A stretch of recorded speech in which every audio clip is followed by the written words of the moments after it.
Bonjour chers étudiants et bienvenue dans ce nouveau module qui concerne les molécules organiques. Voilà, tu es Chrono Vallée, c'est moi qui vais te présenter ce module, j'en suis très heureux. Et pour commencer, comme d'habitude, une petite motivation. Donc, pourquoi étudier les molécules organiques? Eh bien, comme tu le sais certainement, les molécules organiques, c'est les molécules de la vie. C'est celles qui constituent notre ADN, c'est celles qui constituent les protéines de notre corps, etc. Qui plus est, ce sont celles que l'on trouve souvent dans la nature et dans la synthèse basées sur les hydrocarbures, donc sur les molécules de carbone et d'hydrogène. Et leur structure spatiale joue pour beaucoup dans leur réactivité. Donc en fait, certaines propriétés des molécules organiques sont liées à leur structure spatiale, c'est-à-dire l'arrangement des atomes constitutifs dans l'espace. De sorte que les notions d'isomérie et de stéréoisomérie permettent de comprendre la géométrie des molécules, qui est importante dans leur réactivité. Alors, pour aller un petit peu plus loin, je te propose maintenant une petite simulation qui montre un petit peu la géométrie de ces molécules et comment elle est liée à la présence d'électrons de doublés électroniques.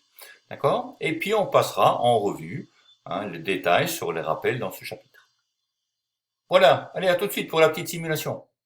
Et donc quelques molécules que tu as eu l'habitude de voir maintenant depuis les années collège, on va dire. Et pour commencer, la molécule d'eau. On voit deux atomes d'hydrogène, un atome d'oxygène. Ici, l'angle que font les deux atomes d'hydrogène par rapport à l'oxygène, là, c'est un angle de 104,5 degrés. La géométrie de la molécule, ce qu'on appelle une molécule pliée, et la géométrie électronique, c'est une géométrie tétraédrique. D'accord? Alors pourquoi la molécule d'eau a cette géométrie-là? C'est parce qu'elle a en fait un doublet non liant qui est présent ici, d'accord? Qui fait de la répulsion sur les doublets qui assurent les liaisons avec les hydrogènes. Et donc voilà pourquoi cette molécule a l'apparence d'un tétraèdre. Alors, si on prend d'autres molécules, regardons par exemple le dioxyde de carbone.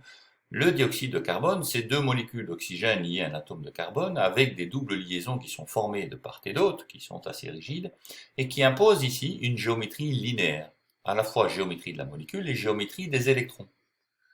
Ok? Si on continue à passer autour, on peut regarder maintenant la molécule de SO2, donc c'est du soufre avec des oxygènes, et on voit ici une géométrie planaire qui est aussi imposée par les doubles liaisons de part et d'autre, une géométrie planaire avec une géométrie de la molécule qui est pliée. Si on veut regarder ici, est-ce qu'il y a effectivement des doublets non liants, ben on en trouve également un, et ce qui veut dire que par rapport au dioxyde de carbone, il y a effectivement une répulsion qui impose la pliure, entre guillemets, ici, des liaisons, formant un angle de 119 degrés.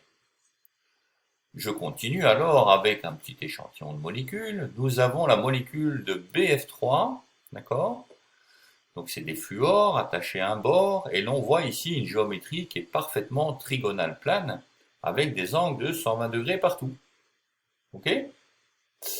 Voilà, alors je pourrais continuer ainsi, on va continuer simplement avec deux autres molécules qu'on connaît bien, qui sont l'ammoniac, le NH3, d'accord, qui a aussi une structure tétraédrique, alors qu'elle ne forme ici que trois liaisons.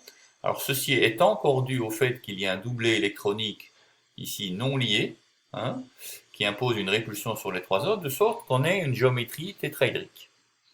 Et enfin, la molécule qu'on connaît le mieux, je pense, c'est la molécule de méthane, le CH4, qui, elle, dès le départ, a une structure tétraédrique qui est imposée par les quatre liaisons, avec des angles respectifs de 109,5 degrés.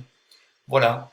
Eh bien, ces géométries des molécules sont très importantes dans la nature pour fixer leur arrangement constitutif et aussi leurs propriétés, entre autres de réactivité. Voilà, donc là on voit simplement quelques géométries et le fait que ces géométries soient liées à l'organisation électronique dans les couches. Pour continuer, je vais simplement maintenant te présenter l'organigramme de ce module, c'est-à-dire ce qu'on va y voir. Alors, dans les molécules organiques, comme d'habitude, nous allons avoir 4 sous-parties. Une partie rappel, les rappels théoriques qui vont te permettre de faire tes fiches.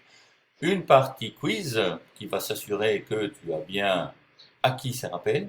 Enfin, une fois ça démontré, nous allons passer aux méthodes où je vais te montrer comment résoudre les exercices et puis les résoudre avec toi. Mais tu devrais apparaissait avant, bien sûr. Et enfin, la partie exercice proprement dit, où c'est toi qui t'exerceras au maximum. Alors, les rappels. 4 parties dans les rappels. Ceux qu'on a vus dans les classes antérieures. Alors, qu'a-t-on vu dans les classes antérieures? Il y a ici la notion de couche électronique, la géométrie des molécules, comme je viens de la rappeler dans la petite simulation, et enfin les notions d'isomérie. Après cette partie matière qui a été vue dans les années antérieures, on va voir ici les représentations des molécules, c'est-à-dire la formule brute, les formules semi-développées et développées, la représentation de Lewis qui permet de comprendre la géométrie des molécules en indiquant la position des doublets non liants, la représentation de Cram qui permet en fait de représenter une molécule à 3 dimensions, et enfin la représentation topologique qui est une représentation très simple où on néglige tout ce qui est lien CH et les C qui sont indiqués dans la molécule. Ensuite, nous passerons à la nomenclature et donc aux différentes familles chimiques qu'on peut considérer en terminale ici, c'est-à-dire les alcanes, les alcènes, les alcools, les aldéhydes, les cétones, les amines, les acides carboxyliques, les esters et les amides. Ça fait un beau petit paquet. Eh bien, on va voir comment on appelle toutes ces molécules, d'accord, à partir de leur chaîne carbonée principale et des branchements secondaires. Enfin, on va arriver à la notion de stéréoisomérie, c'est-à-dire à ce que sont des molécules isomères, et en particulier quand l'isomérie est liée à la structure à 3 dimensions. Et donc là, on introduira la notion de chiralité, donc de carbone asymétrique. On verra ce que sont des stéréoisomères, en particulier des énantiomères et des diastéréoisomères, avant de passer à la notion de conformation et de propriétés biologiques liées à la stéréoisomérie. Voilà. Eh bien, tout ceci, en fait, donne la motivation de ce sujet et le contenu, donc, du module.